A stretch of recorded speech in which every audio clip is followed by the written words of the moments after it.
It's been a source of a lot of laughs, but police say the unicorn that some people are seeing on the Red River is not so funny. Someone was out on the river near the Moorhead Center Mall yesterday afternoon floating on this, an inflatable unicorn.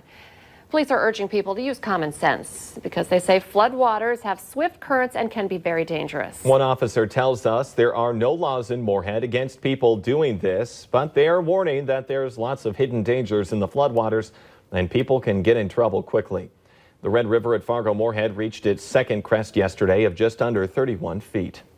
But it's a different story in Grand Forks, where you will be fined if caught on the river during a flood emergency. It happened to 4 people over the weekend.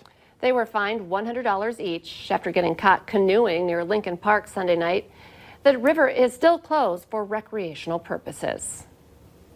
You've probably felt the pinch of rising gas prices, but there are some ways to keep your costs down. One local mechanic says you can save money at the pump by turning down the AC, watching how heavy your car load is, and keeping your tires properly inflated. He says you can also save a little cash by carpooling.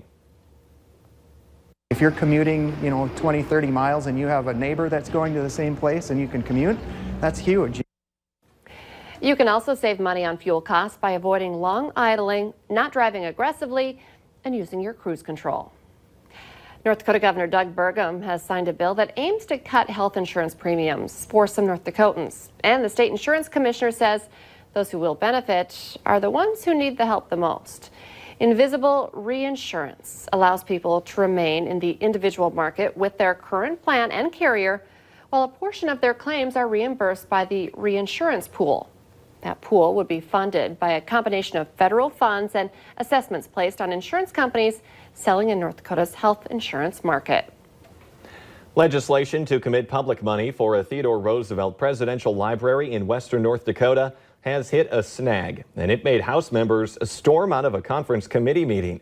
Some lawmakers want to use $50 million from the state treasury and loans to help fund some cost of the proposed library in Medora that has been a top priority with Governor Doug Burgum.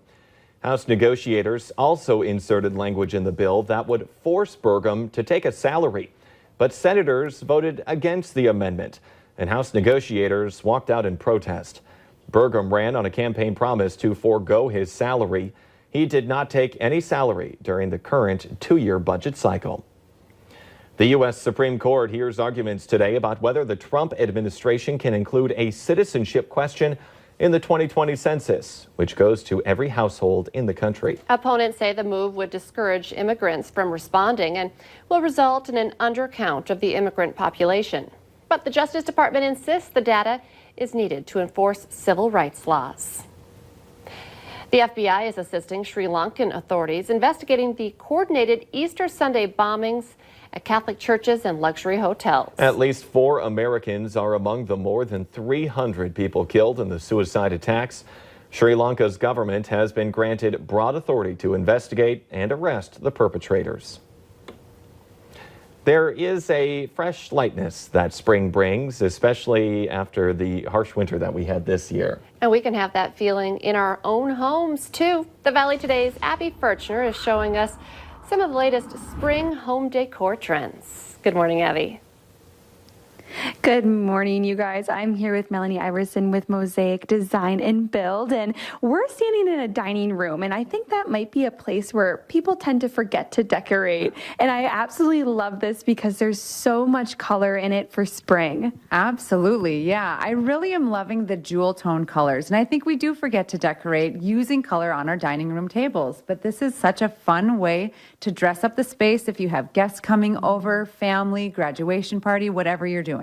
And I think it's so fun too to just have that simple pop of color, either with the towels and glasses too. Yeah, and something I'm really loving in the bohemian decor is that it doesn't all have to be matchy-matchy. You can choose different colors, you can mix and match, and it feels very cohesive once it's all put together. And the pillows on the chairs too, I think that's kind of fun. Absolutely, it just adds an extra pop of color. It adds that extra piece of fun that tells your house guests, like, I thought about this and I want to have a great time. Absolutely. And then too, once again, the plants. We're seeing plants a lot this spring. All the plants. Yes, all the plants. If you do nothing else, get some plants for your home. It just brings that, how you've been saying all morning, kind of that outdoor to the indoors. Yeah. We've been looking at white and brown for too long. And so this is just a very easy way to make it feel natural and warm and really just liven the space. I just think this is so much fun. I just love how you said it can be mixy and matchy, because then if something's out of place, you don't even notice. It was meant to be there.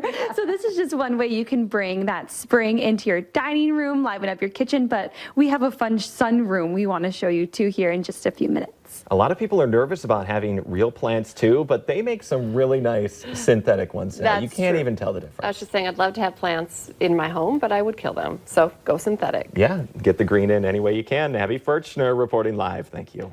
It's a hot button topic for parents of school-aged kids. Still to come on the Valley today, why some families are not happy about plans to change Fargo school boundaries. And another bear scare in Minnesota Lakes Country has outdoor experts reminding people about what to do with their garbage and bird feeders. A big issue at springtime when the bears start coming out of hibernation, and we're starting to come out and enjoy that beautiful weather. Today will be no exception to that. We'll have details right after this.